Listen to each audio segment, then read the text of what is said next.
Hello and welcome back to another video. I'm calling this video vlog number 2. I have done one other vlog, and that was when I took a walk in the woods. This vlog is going to be where I go to the doctor's office during the coronavirus, and things don't turn out exactly the way I would like. But just like that first vlog, I will speak in slow, hopefully understandable English and teach you some useful idioms and phrases that we use in English every day. So if you haven't subscribed to the channel yet, please do that. Maybe hit the like button and leave a comment if you don't understand something, and I promise I answer every single comment. So when you see me next, I will be in my car at the doctor's office. So I'm waiting in my car. There's my doctor's office, and you can see the sign that says stay in vehicle. And there were other signs before I got to the parking lot saying pull up to the lobby. There were a couple entrances to the parking lot that were actually roped off, so they only want you to go in one way.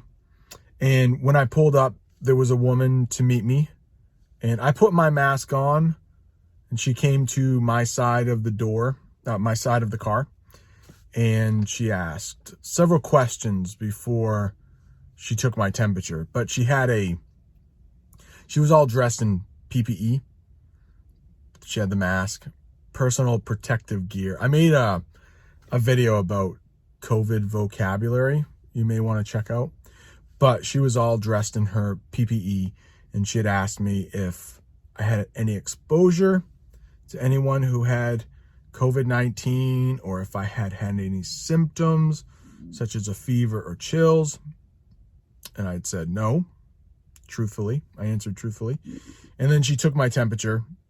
She didn't tell me what it was, but apparently I was not running what we call a fever.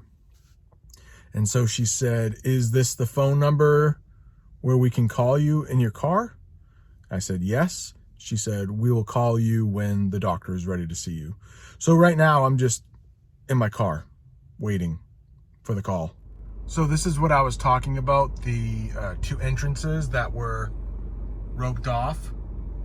So they only want you to go in one way.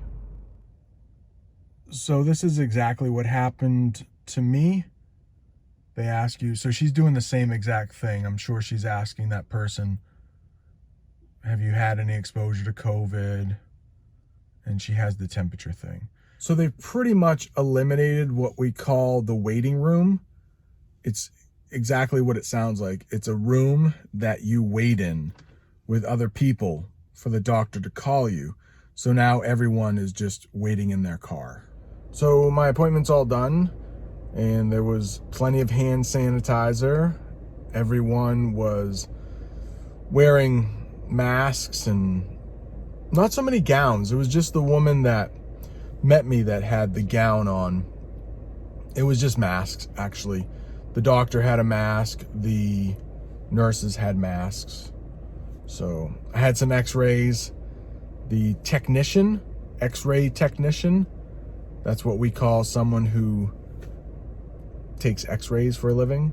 She had a mask as well, so everybody was all masked up and lots of hand sanitizer. So hopefully if there was any COVID-19 or coronavirus spreading, it wasn't with me, hopefully. And I saw a couple other patients in there, and they were also wearing masks. I think people did it voluntarily, but I could see the doctor's office saying, you are not allowed in unless you put on a mask. So as you can see, I'm home now, and I was hoping to go to the doctor's office to get a cortisone shot. And I'm not sure what you would call that in your language, but it's basically a steroid that makes my ankle feel better. When I was 10 years old, I broke my ankle, and it never properly healed. So 5 years ago, I went to the doctor in quite a bit of pain, and he started giving me cortisone shots. And he said as long as I have 1 or 2 a year, it's not going to be that bad.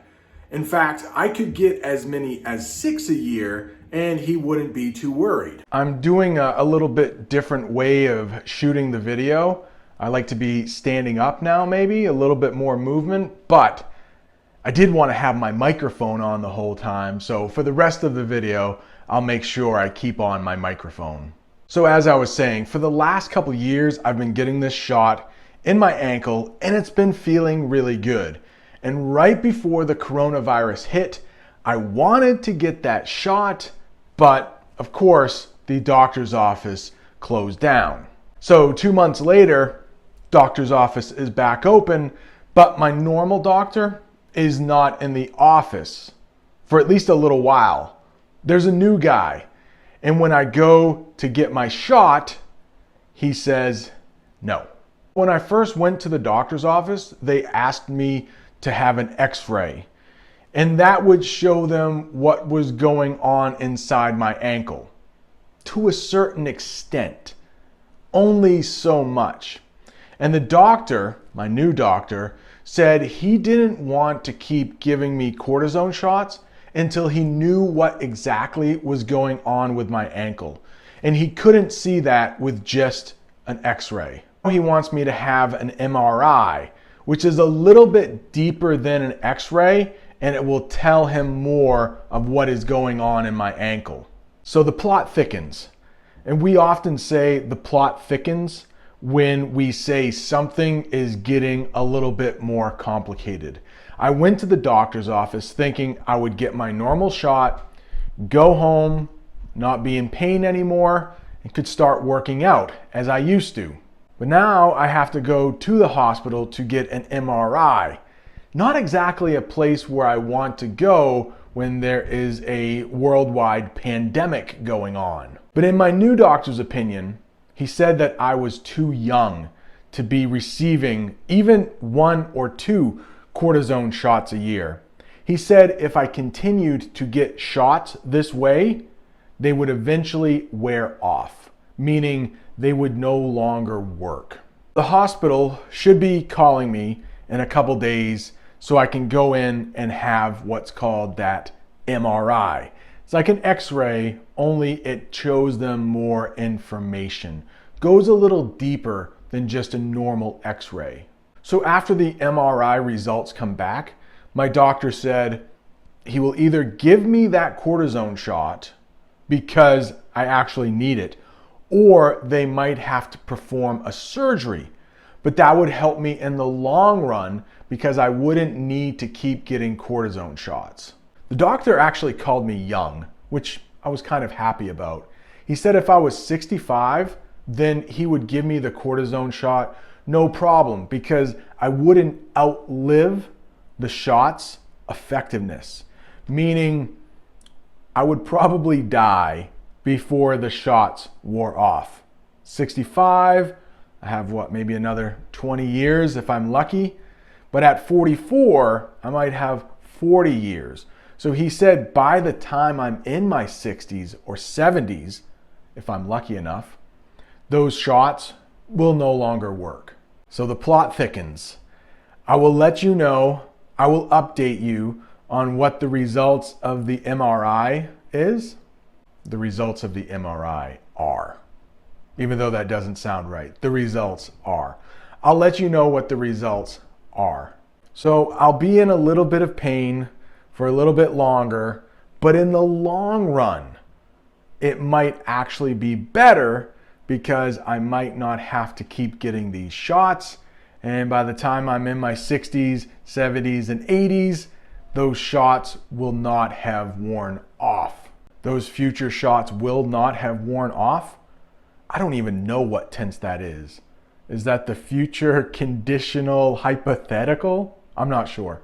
I actually think I made that tense up. I don't think there's a future conditional hypothetical. So I hope you enjoyed this vlog. It was a little quicker than some of my other videos. A little bit more medical technology in there. So let me know, do you like me standing up rather than sitting down? A little bit more movement, just a little bit quicker. Some videos I will talk a little more slowly, some a little bit more quickly. And if you didn't catch everything I said, if you didn't understand everything I said, maybe you watch it again. I do that often with the videos that I watch trying to learn Italian. I will rewatch and rewatch, and oftentimes by the third or fourth time, I understand a lot more than I did that first time. So let me know, do you like this new style? Do you not like this new style? Did I talk too quickly? Should I talk even more quickly? Let me know in the comments. Thank you so much for watching, and I'll see you next time.